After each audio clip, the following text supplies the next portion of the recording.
Super service truck on the scene. You see there's some brush guards on these dozer blades here. Different ones that's been put together. When you have these dozers in the forestry, you really need something on the front above the blade. These guys are pushing piles of trees, those tree limbs and stuff. You know, they'll poke through your motor, poke through your radiator, then you're in a big trouble, mister. Don't want that.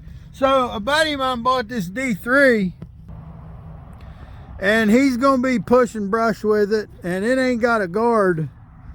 He hollered at me because it ain't got a guard on the blade, and he's gonna need one. So we're gonna get him one put together. I come up and met with him the other day, and we talked about what we wanted to do. We'll have a plate in the center of it that would be solid, probably like a 3/8 inch plate, and it's fine for that center to be solid because you can't see from the seat. You can't see here anyway. He did want some protection on the sides right here, but open, like with a 4-pound catwalk. 4-pound catwalk would be a material like I've got there in the side of my truck rack on the super service truck. It's a pretty strong, pretty thick material for a mesh, and they call that, by the way, they call that 4-pound catwalk because 1 square foot of it weighs 4 pounds. You can also get it in 3-pound. I like the 4-pound. I like the heavier stuff. But on each side, like right here and right here, where the operator can see, he'd like to be able to see through it a little bit, and maybe that 4-pound catwalk would give him, you know, some view through the brush guard while still giving some protection. So it's going to be about 16 inches of it on each side, protected with a 4-pound catwalk, and then a solid plate in the center. And I'll probably frame it up out of like a 4x2 3/8 wall rectangular tube. And what I'll probably do is I will prefab and weld as much as I can at the shop on the table, and bring it out here, and we'll put it on the dozer and weld it on. And there might be some final fitting, you know, maybe I might goof up and have to rework something, but we'll make it work. I come out today to make this little pattern, because what I was wanting to do, I'm wanting to match the angle, you know, I'm wanting to match the angle where I'm going to weld my tube down here to the blade. I want to match that up with the angle of that piece right there, that's on the dozer blade already. So, and I noticed when I take this from one side to the other, it's not exactly the same. You know, I don't think we're into it's not a perfect, it's not exactly the same from one side to the other, but it's going to be close enough. We'll get her fit up and welded on there, and should be in pretty good shape. So that's the plan. And then maybe he'll avoid some damage, you know, maybe avoid sticking them tree limbs into his radiator. So we'll get to work on this. On this brush guard for his dozer blade, I decided to lay out on the table the shape of the thing, and I'm going to use that layout to give me an idea what material I want to cut, my length and whatnot. So we'll take a look.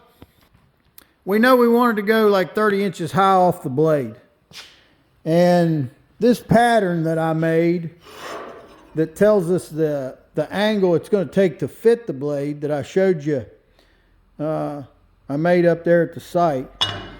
From right here to right here is about 2 3/4 of an inch. So if you can imagine this tube fitting like this, I just come up 2 3/4 of an inch from the bottom of the table, and I took a chalk box and I made a line. Then I went 30 inches up from there, and I made another parallel line 30 inches. Now, because of some of the hydraulic cylinder bracketry that's welded on that blade, the 2 inner posts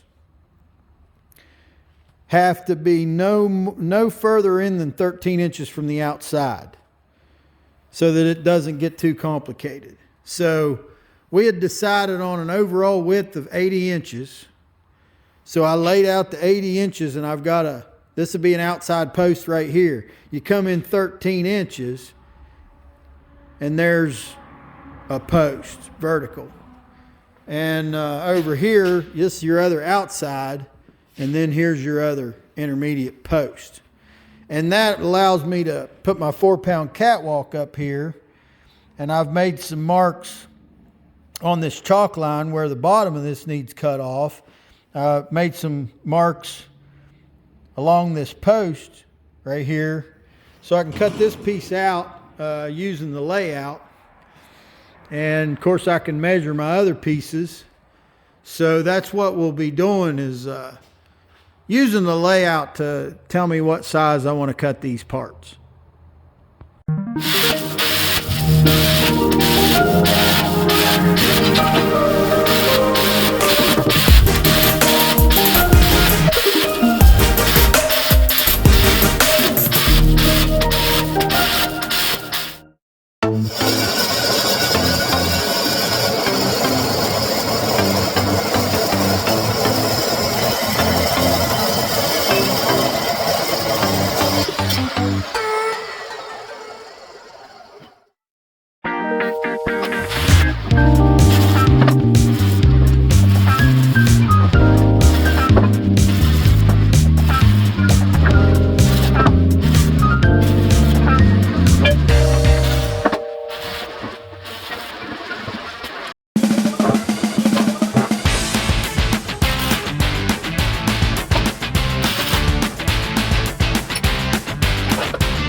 Update on the dozer brush guard. Hey, this structure of this thing's pretty well welded up. I'm liking it. I'm digging it. I think we're looking pretty good. I originally thought on this that I was going to miter cut this corner and fit it up, and I saw something recently. I can't remember what it was. I saw something not too long ago where they had a big heavy plate welded on the corner of it, and I just thought it looked cool. So that's what I did there. And so here's the thing, you know, I didn't have the plate. We got to put that solid plate in the center there, and I didn't have that. So once this structure was all welded up, we were counting on the steel supplier to deliver that plate, and I knew once this was welded up, we'd be in a situation where the situation could either get better or it could get worse. And situation got better because they delivered the plate. So we're going to cut us a piece of plate, put on this bad boy. Let's roll.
Got this inside stitch welded with the MIG. Put the Miller-Matic on it, 035 solid wire and the 75-25 mixed gas. And the MIG's a really good thing to be using. You know, you got a radius in this tubing, so you're reaching way back in there. So your wire is a really good thing to do that with. Now, I'm not going to MIG weld this plate. These fillet welds like this is a lot easier for me to stick weld with a high deposit rod. So I broke out popped the cap off the tube of 3/16 70-14 high deposit rod. Got plenty of them. I'm gonna have them in the XMT. The old XMT 304 inverter. She'll lay the smoke and we'll get her done. Let's scald this sumbitch.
So we got us dozer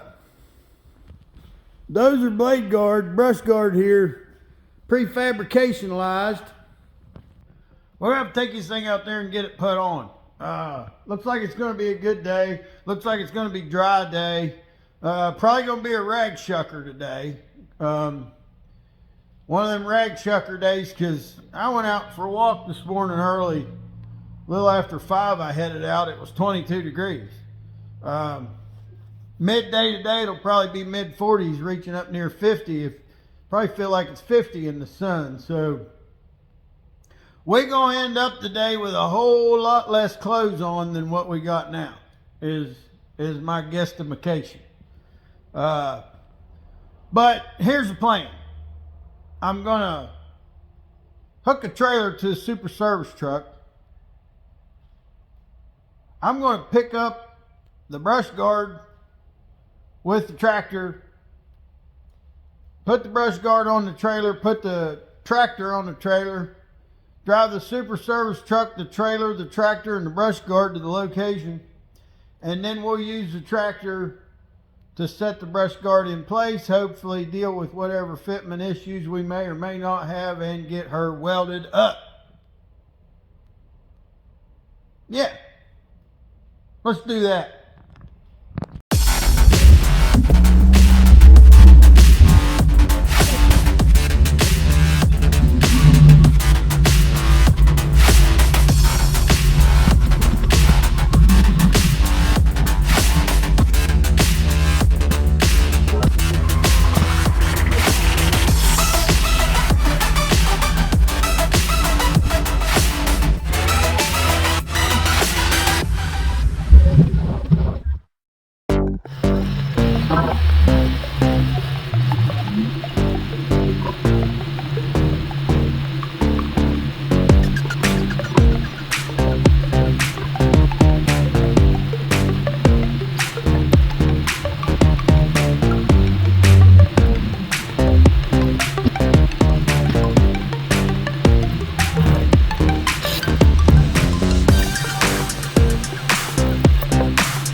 So let's get updated on the current situation. We got her on there, and we got the brush guards pretty much fused together. Actually, my buddy that owns this machine's been here and looked at it. It seemed like he was happy with it. Got a lot more welding to do on it, but this is where we're at. With that thing connected right to the very tippy end of the forks of my tractor, that was about all my tractor wanted.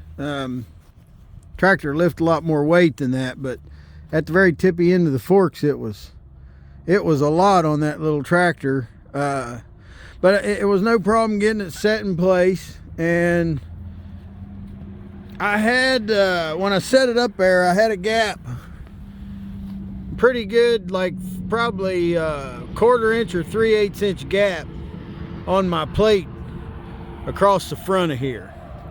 And I took a torch and I went around these tubes, and I just took a little bit off of them where you know, did a little trimming on it, and that's what it needed. You know, you ain't gonna set them things, something like this, you ain't gonna set it on there and have it perfect every time. You just, you know, there's always a little field fitting work there. You do's and nations, you got to get donified. But did that, and I've zipped around all of this with a 532 5P plus pipe rod and got it all fused together.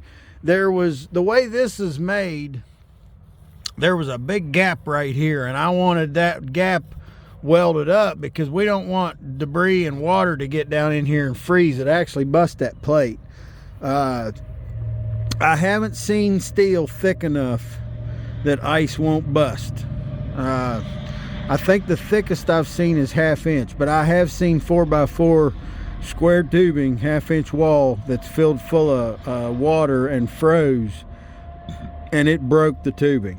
Ice is, the expansion capability of ice is amazing. But yeah, you don't want water going in something like that. Now, what I did right there where there was a gap, I took a 1/4 inch, one of my 1/4 inch jet rods, and beat the flux off of it and put it in there and welded it in there, and that needs capped over. That needs capped over with a structural welding rod like everything else here. So we'll be getting some we're switching gears now. We're going to be busting out the 7018s and 7014s and get this thing welded up. But we're looking good on it. You know, I mean, we're almost out of the woods here. We didn't have any major problems with the fit. Seemed like my buddy that owns the machine was happy with it, and we're looking good. So keep on welding her up. One of the viewer comments recently, they were asking about these welding hoods I use. This is one of many. I use a lot of different ones.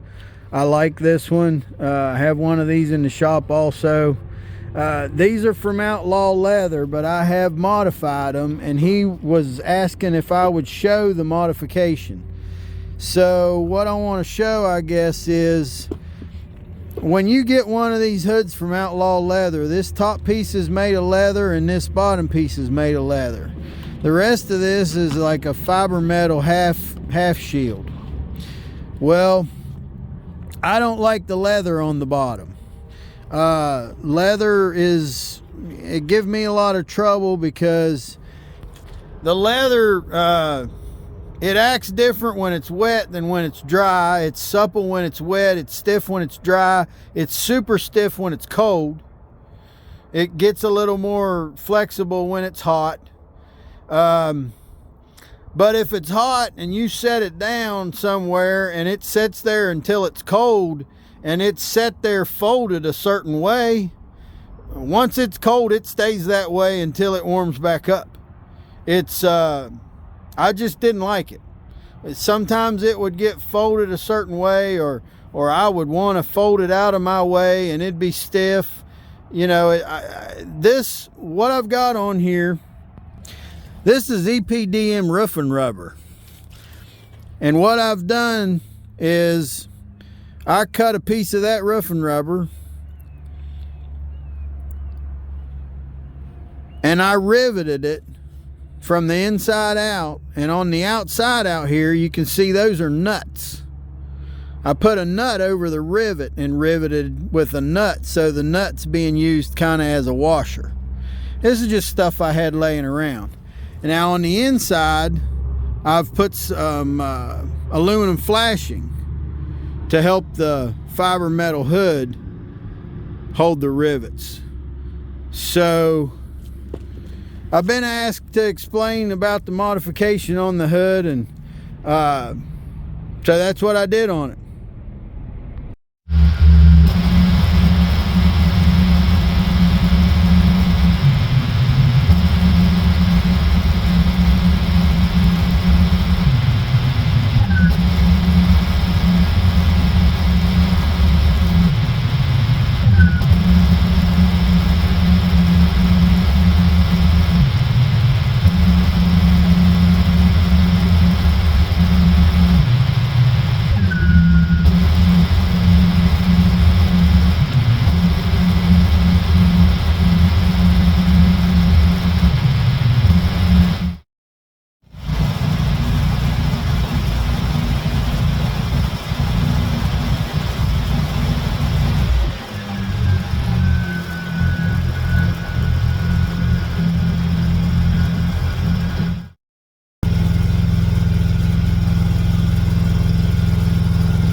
we got?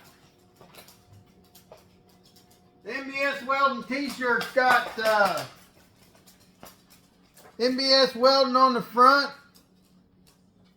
American flag on the sleeve.